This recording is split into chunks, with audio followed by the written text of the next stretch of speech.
And welcome, Must Players, to the latest podcast from us. We are, of course, Must Play. I almost forgot what we were there for a second. We Must Play. We have been. I'm Mark Santamartino, and this is our weekly podcast where we talk all things tech, gaming, and film. Joining me to their left, I should have turned my laptop down, is Julian Price. How are you, Jules? I'm here. And can I just quickly say, Mark, happy anniversary. Oh, my God. I forgot to bring a cake. It's all right. It's the anniversary. I remembered.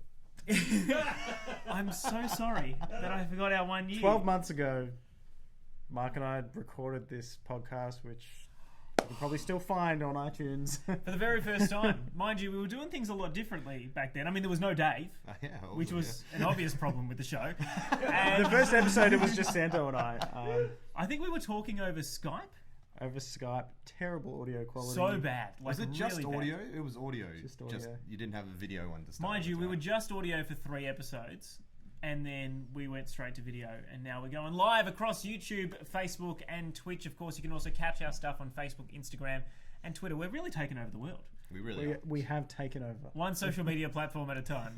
Still building that audience, but that is irrelevant at this point in time because we've got plenty to talk about this week. And one monumental shift that we wanted to focus on early was the fact that Johnny Ive, the man who has been a part of Apple, the company which has given us the iPad, the iPod, the iMac, and everything else with the letter I in front of it, basically, has decided he is leaving the company after 30 years. This was one of their biggest and main designers, Fish. So, I mean, a monumental shift for what Apple products could look like in future. Yeah, well, like, where do we go? Everything could be different. I don't even know what to say. It probably needs to be. I think Apple's done its dash in terms of design. It's like stuck with this kind of theme for a long time. It really has to branch out if they're going to try and connect with the general. Well, I don't know. My iPhone's looking a little different to this Macintosh over here, so they are upgrading. Yeah, I mean, I can't say 2019 is missing the old box design. How old is this? Was it in 1989, I think it came out. No one was alive at the time to remember how old this is, This came out unfortunately. just before Johnny Ives joined Apple.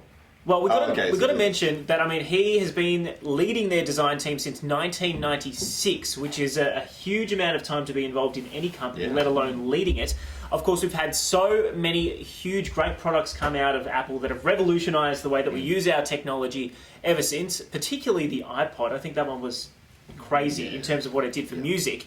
And of course the iPhone, which came out afterwards. So I do agree with you. I think that Apple has probably hit its peak of revolutionising design, at least for now. The interesting thing is that Johnny Ive is actually going to form his own company called Loveform, which is going to be a design consultancy firm, effectively, and he's already considering Apple to be one of their main clients. So I don't know whether his influence is technically leaving the company, but money. He's probably just worked out that they're going to come to him to make sure that he ticks off everything, and he can probably get paid as a consultant. I mean, he's probably already making a lot at the moment. So as iPhones and Apple have probably hit their peak in terms of designs and such, he's hit his payroll peak.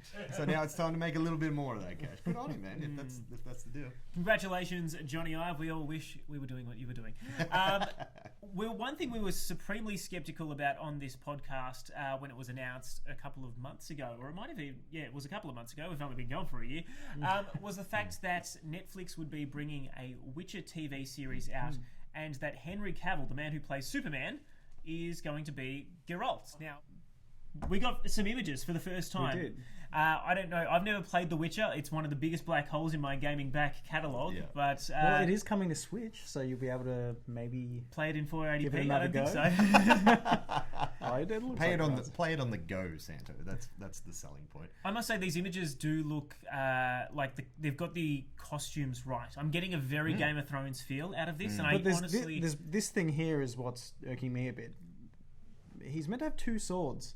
One of them is meant for killing general humans, bad guys. Then the other one is for killing monsters. Maybe that's part of the narrative. Maybe he'll obtain his sword. Look, I reckon that's probably accurate. I reckon it's at the start of his journey. That's when we're getting these images. I do strongly believe he's going to get the extra sword. Was it a silver sword? I did play the start of the game. I just wasn't very good at it, and I gave up quickly. I did the kill same. The monsters. I didn't get far into it. The interesting thing is that the tagline is the most dangerous monsters are the ones we create.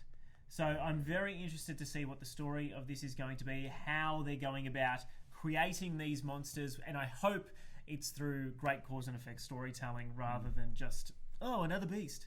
Yeah, I'm getting that feeling. Like it's hard to tell from some images, and we don't really know anything about the story. I don't even know anything about the Witcher story in general, but I know that he looks cool, and Yeah, I think he's looking the part, which is good. yeah. I actually was, again, I'm not a fan of the game, but I thought Henry Cavill, he's such a generic looking dude. You could just change him into anything. So I feel he's big enough to be this guy. As long as he gets the sword and you're happy. Oh, I did see someone compare him to 90s Mortal Kombat Raiden.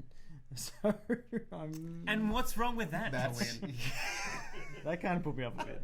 But No, look, to be honest, the only other video game that I'm aware that Netflix has adapted has been the Castlevania series, and that was into an anime form. Yeah, and I which is loved great. that. I It's actually fantastic. thought it was great. Yeah. Both seasons are excellent, and I think they're making a third. So Yeah. if they can do something similar but in live action, and it hopefully fills the gap that season 7 and 8 of Game of Thrones have created for all of us, because they were shit, that would be fantastic in some way, shape or form. In terms of what else we can look forward to watching, we actually got a lot of news this week, and one is from the man that you either love or hate him with what he did with episode 8 of Star Wars. I personally loved it, same. but I know a lot of people are on the fence. It's Rian Johnson, the director. He's come out with, how would you describe this fish? Did you say it was a whodunit? It's a whodunit. Yeah, it's very Murder Cluedo. mystery. Yeah, very. It already looks better than that new Netflix movie with Jennifer Aniston and Adam Sandler. I was going to say, I saw can that. you guarantee it's going to be? Because that movie wasn't bad. I quite liked it. Yeah. Like one bottle of wine deep, I was thoroughly enjoying that movie on a really boring Saturday afternoon. Yeah, it's definitely that sort of film. But this looks a little bit more serious, right? There's no Adam Sandler shenanigans going on here. I am always down for a good whodunit. You don't really see him much anymore. I think, what was that movie, Murder on the Orient Express? Yeah. That came out. That was quite good. I didn't see that one. I recommend it, but this looks like it's up in the ante. Like I quite like the style. But it is Rian Johnson, and I liked The Last Jedi, but Rian Johnson is very hit and miss for me as a director. I feel he comes. pretentious at times. He did the Fly episode in Breaking Bad, which I absolutely loathe. I thought it was the worst thing that I'd ever Actually, seen. I remember a lot of people up in arms about that episode, but I'd never associated it with Rian Yeah, Johnson. that was him. Yeah, Yeah. yeah. And I've already gone on, on records on this show saying that I loved Breaking Bad, but I was very upset with that episode. Anyway, he can do really cool things. Like Looper was a really cool movie. So to see what he can do with a whodunit, I'm intrigued, but I'm on guard. Well, there's some big name actors in it. We saw Toni Collette, we saw Daniel Craig, and there's a great cast in general. So I think we've he's got got. Captain America. We've got Chris Evans, his first role since. Yeah, which I think Retirement. that's probably my biggest selling point, just to see him doing something else. You know he can't. You're just going to see Captain America for the rest of your life. But in the He's done trailer, some he pretty is good just stuff. swear word after swear word after Really? swear word, which Yeah. is really not Captain America. No. And Daniel Craig, always in. I love Daniel Craig. He's only got one more Bond movie left. I know, so better get some more murder mysteries. Speaking of buff men, The Rock is back for Jumanji's movie sequel, the reboot, which was a sort of a remix on a video game, is now getting the next level. Is the Yeah. sequel. We got the trailer. I actually haven't seen it just yet. I haven't seen the first movie, but it looks like something I'd enjoy. Yeah, you'd dig it. Yeah. You need to watch the first one. The first one was an absolute blast. Did you see it? Yeah, I did. I just kind of wish it had a bit more video game cliche to it, because that's kind of what they were going for. What are you talking about? Isn't there like bits and pieces where the NPCs don't speak? Yes, but I wish it had more of that.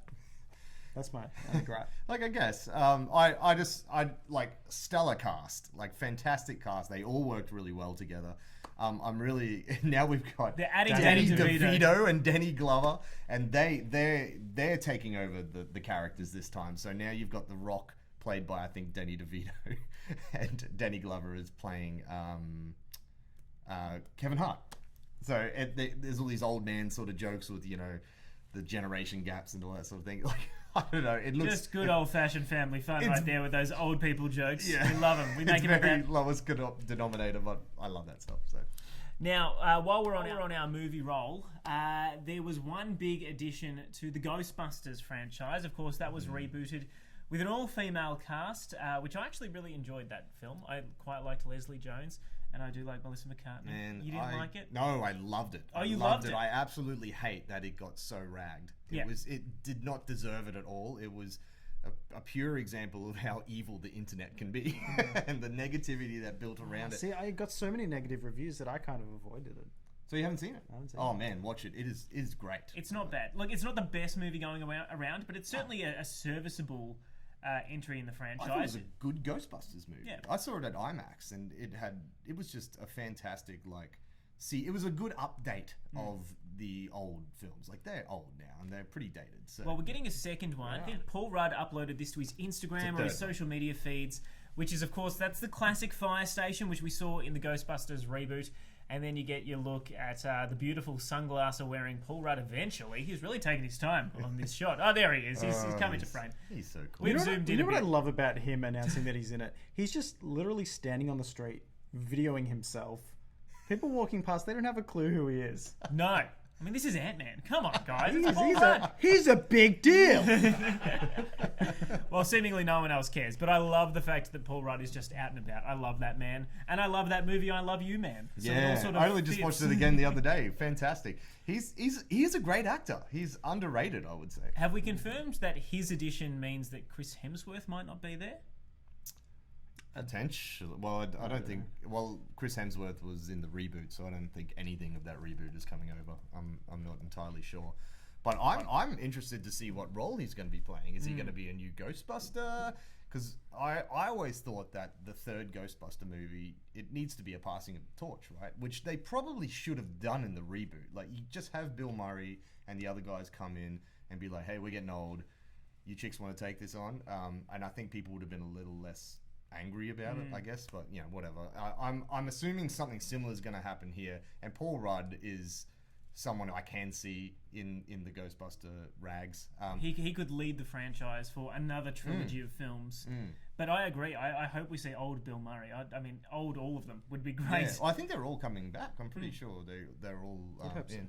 And Jason Reitman, who is Ivan Reitman's, the original director's son, is directing it. He's the director of Juno, if you ever saw that film. Really good film.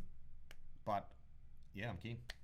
Two more bits of movie news for you, and I'm going to let you take this one over, Fish, because frankly, I've seen the reboot of the RoboCop franchise, but I don't understand why bringing back the original suit, the 80s, is such a big deal. But everyone's losing their mind about this online. Yeah, it's huge, man. So yeah, the reboot, another unjustifiably hated reboot. I loved it. I thought it was great. 2014. I highly recommend it. But people want sequels to the original classics, and Neil Blomkamp is attached to this sequel, which is actually going to be a sequel to the original RoboCop. Now, there's been RoboCop 2 and 3 after this, but they're ignoring that and just doing kind of like they're doing with Terminator Dark Fate. You know, the last good film. they're acknowledging that. Neil Blomkamp is the director of District 9 and Chappie, so he's really good at this sort of sci-fi horror business. He actually was attached to do a sequel to another one, ignoring further sequels, but he was originally doing a sequel to James Cameron's Aliens, but it got taken over by Ridley Scott, and that's a whole other story. But the big deal that's come out here is that yes, they will be using the original suit from the 80s, because everybody was so angry about the slick looking suit from 2014. Mind you, I loved that film. So did I. It was really great. I mean, I haven't seen the original, so I didn't have the nostalgia to, I suppose, be holding back my enjoyment. And I think I'm in the same. Sorry. What year is RoboCop set in? It's in the 80s. Oh no, it's I think It's set in a future. Future, because it's basically crime has run rampant and they need a RoboCop. They need a RoboCop. A regular man won't do the job. That's right. We need half man, half robot, and we get what we car. deserve. Yeah, but I sort of felt the same as you, Santo. I never really was a fan of RoboCop growing up. I always liked it. I always thought it was the cheap Terminator, so it kind of didn't really get me. In that trailer, there was the Terminator. Yeah, music. in that trailer they actually have the old Terminator thing, which is great. But look, it's pretty big that they're bringing back the original thing, because the RoboCop character has continued on in the comics and it's really beloved. So I think it's the fact it was such a different film. It was a really had a really heavy social commentary in it, whereas I guess the reboot was just more Hollywood. So But it was badass. it was badass, yeah, but I don't know. I think if they go back to that original kind of feel, that's what's going to get bums and seats. With the soundtrack too. I hope so. I'd love to see some excellent 80s synth going on. Now, we're going to get to your Facebook comments in just a second, but before we do, we got one last bit of movie news. We've been showing off the Lion King poster behind us for a while. It comes out in just a few weeks' time, but live action remakes are the bee's knees at Disney at the moment. They're basically rebooting everything that they've ever done as a standard animation. I can't believe how fast they're doing it. Yeah. We're getting 3 this year. It's insane. I mean, we've already had Aladdin, which was great. I think Dumbo came out earlier. Is that Yep. the one you're Yeah, referring to? and then Lion King. On top of Frozen 2 and all these other things, they've actually just pumped out movies left, right, and centre. There's a new rumour this week that Melissa McCartney, who we just spoke about in terms of Ghostbusters, might be Ursula, which I think is almost a bit of an insult, frankly. You don't want to be ever cast as the ugly witch. I but guess. I'm sure she's so cute. I'm sure Melissa McCartney will pull it off. There'll be some sort of weird Will Smith genie transformation that they do. Yeah. But I mean, would you think it's? I think Do we need? she would suit the role. I think. Do we need a Little Mermaid reboot? Well, they're going to do it, so yes. Well, I guess. with the Aquaman vibes. I'm down for it. I loved The Little Mermaid. It was one of my favorites as a kid. The songs and stuff and that, bam. That's the thing. It's all about the music. Disney. Yeah, so if they can make it look pretty and make us believe that they're all swimming under the sea, I'm totally down. And I think she's great casting. I know it's horrible typecasting. Really, because she's one of the only the big girl in Hollywood. It's really the go-to. But I'd like to think that she probably would have gone for this role. I feel like that she knows where she knows her what she does, and she's great at it. So And she's a complex character. It's not like she's going to play the same character that she played in Bridesmaids. No. Absolutely not. Ursula's quite menacing and duplicitous and very I two-faced. can imagine there'll be a lot of CGI as well. So. Oh, there would have to be. Isn't she half? Isn't she tentacled? an octopus. Yeah. Doesn't look like any octopus I've ever seen before, but she's an octopus. Yep. Yeah.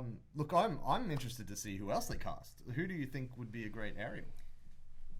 Well, not Sansa Stark. After your review of The Last Phoenix last week, Well, they've got to be able to sing.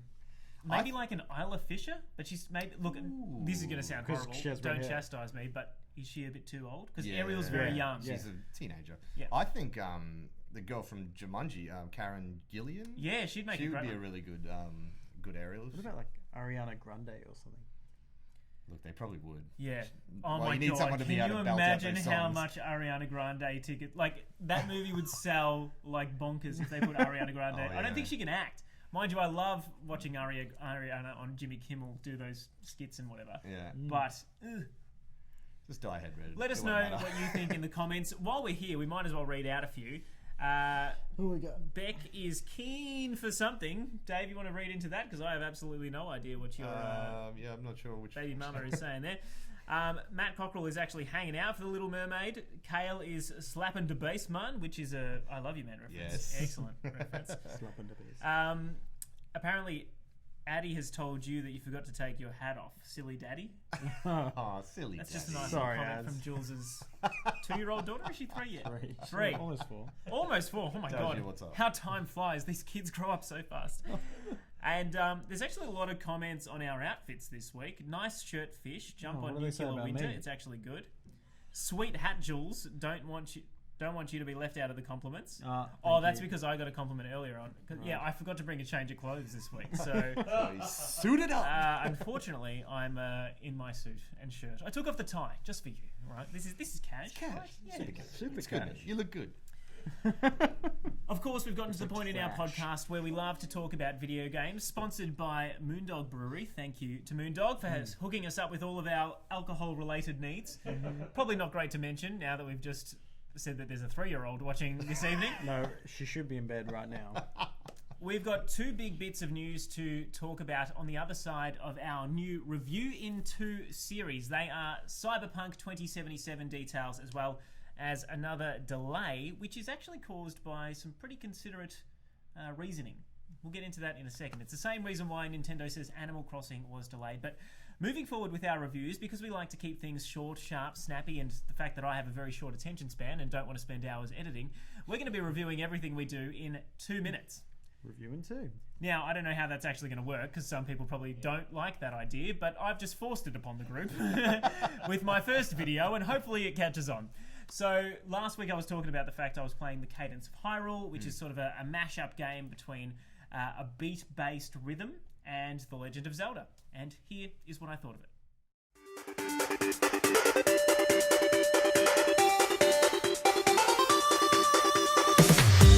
Music and The Legend of Zelda go hand in hand. Link has mastered everything from the harp to the ocarina, but never has their tune been as critical to the franchise's gameplay as it is in the Cadence of Hyrule.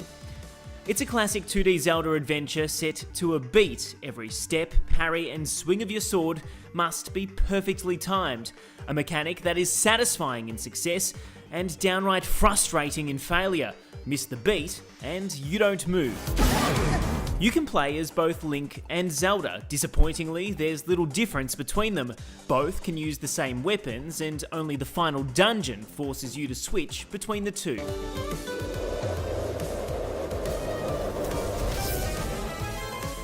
Ditching the joystick for the D-pad is recommended, but can lead to cramped sitting in handheld play.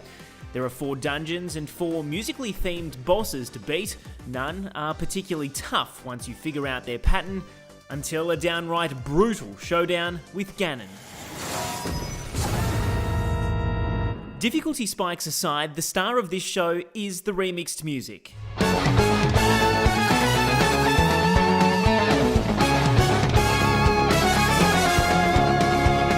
As badass as Gerudo Valley sounds, losing yourself in its glorious electric guitar is tough when you're laser focused on not dying. Pick this one up if you're a Zelda fan looking for a challenge, but downloading the soundtrack may be easier and more enjoyable.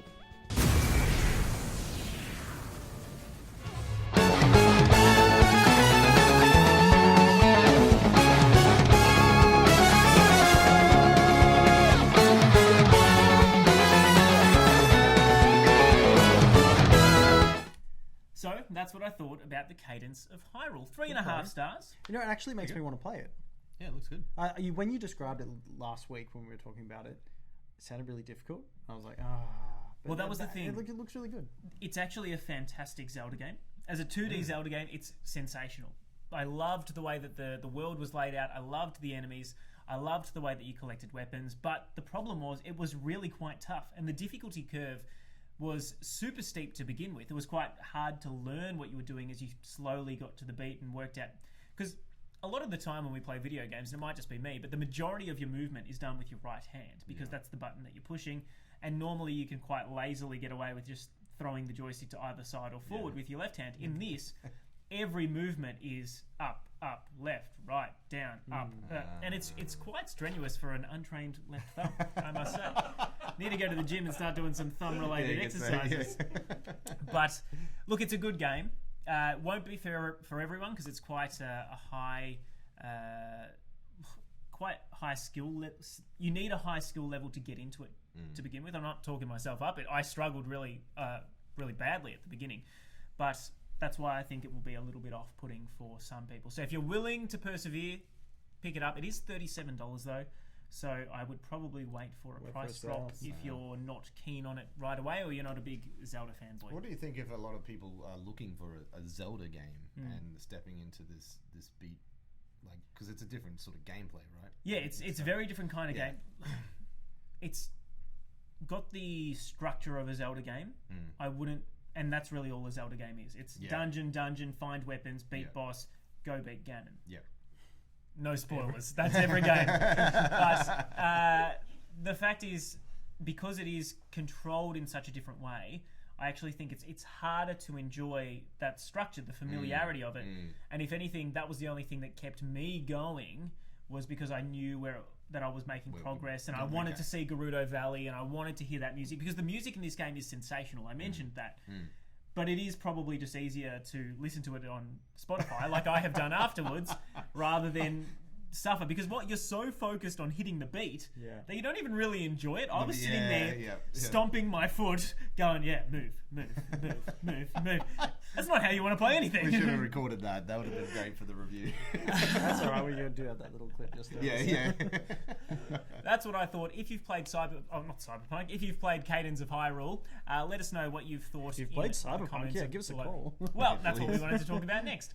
And the reason why we're bringing up the biggest game of E3 2019, and what will probably be the biggest game of 2020, is because we've got a little bit more news this week that when you start this game, you will have the choice of essentially 3 backstories. They're calling them prologues, but you're going to be able to pick one, and that will heavily influence your character and how they fit into this world. So just to read from a few quotes from Pal Sasko, who is the lead quest designer. He was talking to VG247 and saying that there'd be 3 origin stories. So basically there's a custom character mode, which then you can pick a life path. You can either be a nomad, a corpo, or a street kid, and each of them has a different starting location and story background that will be strongly connected with the origin story. So I'm interested to see how this plays out and whether it affects the ending. That's what I'm more interested in.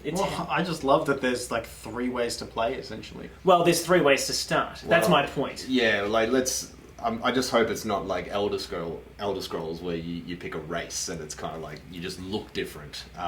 But it sounds like, from everything that we've heard about this game, it's very narrative based. So I'm assuming there's 3 different ways to play, or 3 different story paths at least at the start. Each one you pick could probably have a different, skill level with certain things, like one with heavy weapons, one with, melee weapons and all that sort of stuff.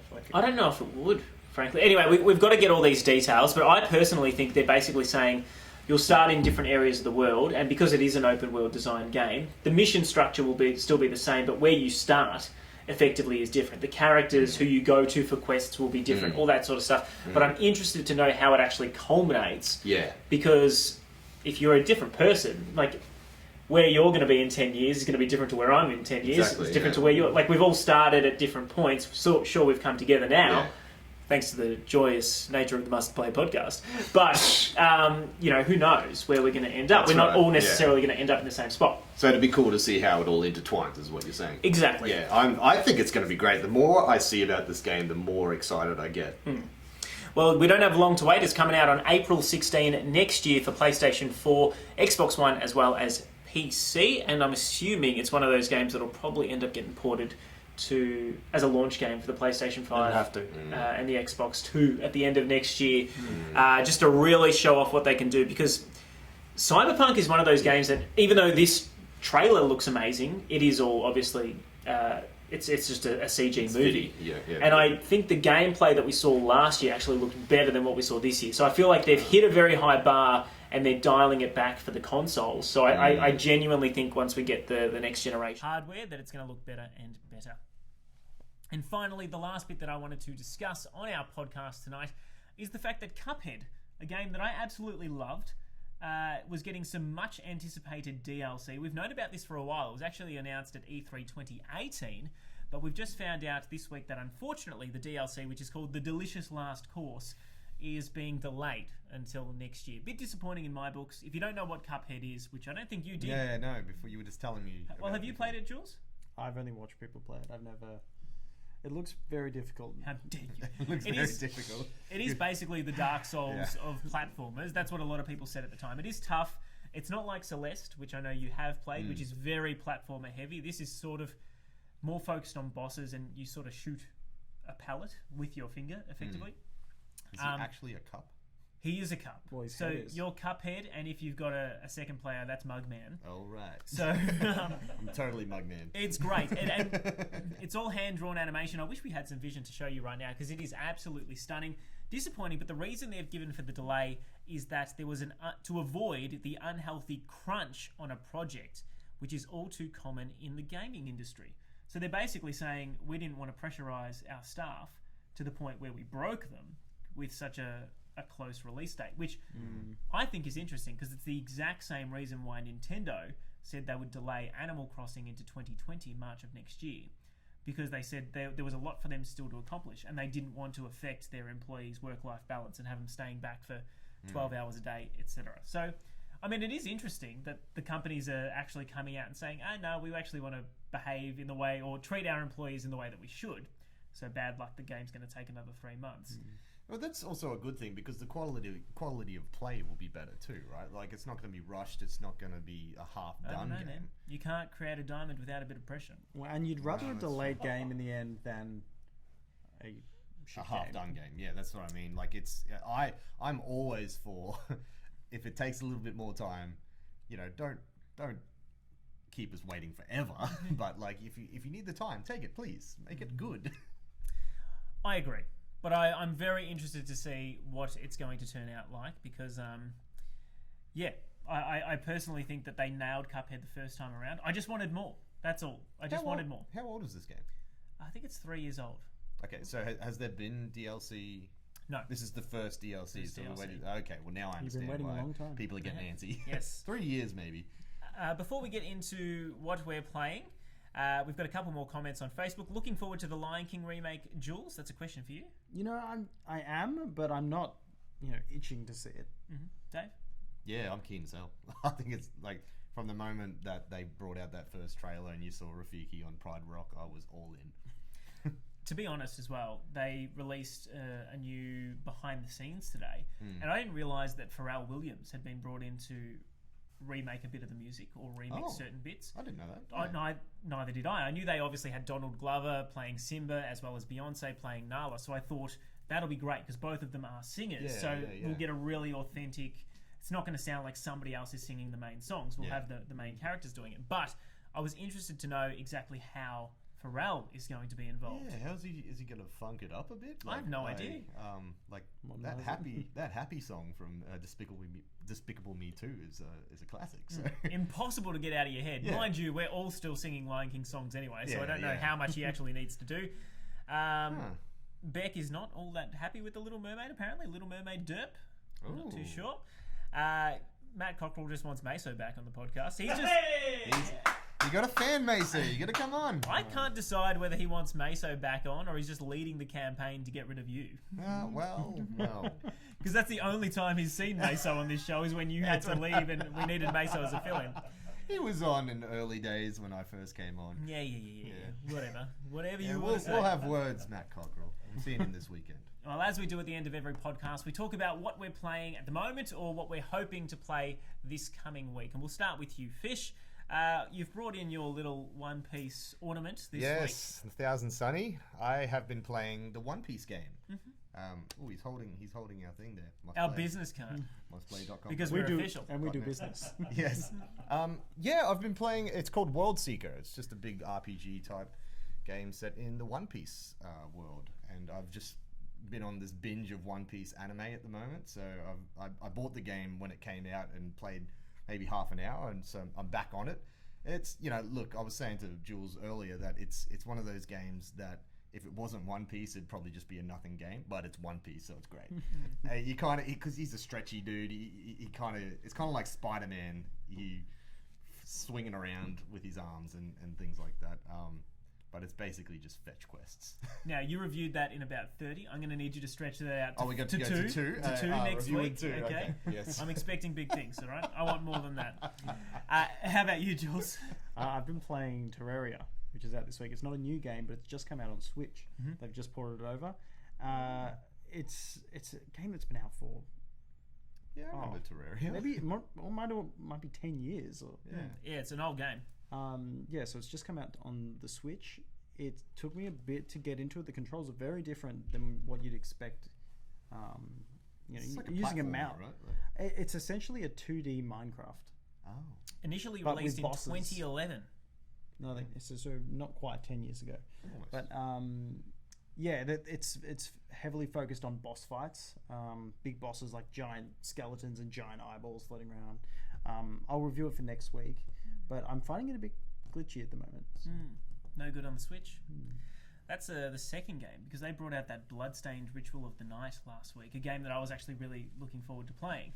But every single review I read was saying, don't play this on Switch right away, because it's not playing well. Absolutely not. It's not handling it. They haven't optimized it for the hardware, and it was really choppy. I think I read something about a patch coming quite soon, but it put me off initially, so I'm going to wait until I can play that one. And myself, look, I made the big mistake of agreeing with my fiance to purchase Lego Harry Potter the Collection a week and a half ago. Not a mistake. Why is that a mistake? Because it's consuming all of my gaming time at the moment. And Weren't you going to play Super Mario Maker 2 Yeah, this I week? was, but every time I sit down at my Switch and I go, I'm going to build a level, I'm going to make it awesome, and I'm going to show it off on the podcast, you know, she's like, can we play some more Harry Potter? And I'm like, Yes, we can. Yes, baby. yeah, I want to collect Don't some need to studs twist too. my arm. I enjoy the Harry Potter games, but that's unfortunately been taking up a lot of my time. I imagine When that you collect all the studs in a level, it's not true Jedi. What is it in Harry Potter? True wizard. You're a true wizard. You're a true wizard. Of course. So are your Mario Maker levels going to be Harry Potter themed? Probably. Just because it's all Just I'm right in thinking there, about. man. It's Yeah. taking up about 90% of my RAM inside my brain at the moment. It's all I can think about. Remember, it's Leviosa, not Leviosa. I'm so good at that charm. Mind you, that charm does everything in that game. It's like the default. You want to solve any puzzle, just go to Wingardium Leviosa, you'll be okay. But the one thing I am really looking forward to is the fact that Stranger Things 3, the third series in that beautiful 80s horror TV series that Netflix created a couple of years ago, I think 3 years ago now, is finally getting its third season. I think it was delayed from October last year. Again, take your time. We're happy with that because this third season looks bigger and better than ever. It's huge. And it comes out tomorrow at 5 o'clock, so we don't have all that long to wait. Are you going to binge it? I want to say yes, but I gonna also, try to like, binge it. I binge these shows all the time. Like Chernobyl, I just knocked out in 2 days, Yeah. which was great. I loved it, but you know, I wanted more You wanna- after that, and I yeah. don't want to. I've waited so long for Stranger Yeah. Things 3 that I don't want it to just go away. Mind you, they're doing some things to make sure that this has a bit of staying power as a franchise because there's a game, Stranger Things 3 as well, that's coming out, if not already really? out. Sort of like an isometric view 2D shooter. Cool. And so, look, I'm personally just excited to see where they take this. We discussed it last week, I think. Yeah, Ish. yeah, we had the trailer last week. And we were talking about whether or not it would be more of a slasher. It's definitely series? got that feel. It's Yeah. definitely does. Well, we'll know. 5 o'clock tomorrow on Netflix. We'll bring you our review. Probably not in 2, but probably in 2. That's our goal. If we go over 2, I want you to make sure that you hold us to account, all right? We've got to justify why we needed that extra second or 2 every single week. And I must say that I'm pretty sure my current review went for 2 minutes and 2 seconds, but there was an extra 5 seconds at the end of just Not sort good of enough. nothing. So Well, it's like, transition period. Exactly. We got to come back and hear. we've been going from 5 minutes to 2, all right? That's a big leap for me, all right? I've got a lot of waffle that I need to cut out. Either way, if you've been watching our show tonight on Facebook, YouTube, Twitch, or otherwise, thank you so much for sticking around for the past 40 minutes. My God. Really appreciate you joining me this week, as Thanks, you Ansel. have since the beginning, Jules. I think I'll wear a suit next week. A year ago. You should. We should have all dressed up. This should have been a black tie affair. I didn't know. probably. I feel underdressed. That's okay. You got your cool Fallout t-shirt. It's Yeah. all right, Dave. Anyway, those that are still watching, please share our page. Tell your friends. Yeah, tell your friends. great. My God, we need all the support we can get. All right, there's only so much, free beer we can handle. Think of all the further free beers we could receive. Yeah, I need like 11 more free beers per episode. At the moment, I'm limited to 2. All right, we need to get bigger so that we can have more beers. We do really appreciate your support. Thank you as always for watching. None of us have seen Spider-Man yet, which is why we didn't discuss it on this podcast. But I know Dave is very keen to see it. Yeah. Jules is going to see it this week, probably, Yeah, and I'm gotta going to see see it it. this week. So we'll have a big week. Spider-Man breakdown for Next you week. next week. We'll probably review that in 2 as well. There's going to be a lot of 2s. Speaking of 2s, it'll be our second giveaway next week too. Ooh, so stay nice tuned for that. segue. Keep across our social medias. Thank you, as always, for watching, and good night.